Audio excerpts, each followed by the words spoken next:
அப்போ அவ்வளோ பார்த்தீங்களா, நம்ம பீஸ்ட்டு நிற்குது. ஸோ எடுத்துகிட்டு கிளம்ப வேண்டியதான் பூஜை போட. இந்த கவாசாக்கி எம்ப்ளம்லாம் நம்ம பார்க்க மாட்டோமான்னு இருந்த ஒரு காலம் இன்னைக்கு நம்மக்கிட்டே இருக்குது. ஃபைலிங் அடாப்டேஷன் முடிஞ்சதும் நம்ம வண்டி எடுத்துகிட்டு கிளம்ப வேண்டியதான்.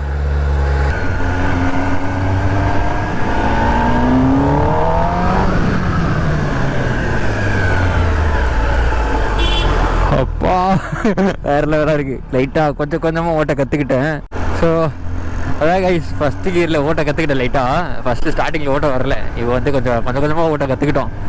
என்னென்னா இந்த ஃபஸ்ட்டு கியரில் நமக்கு வந்து என்னென்னா ஃபஸ்ட்டு கியர்லேயே 170 160 ஏதோ போவோம்.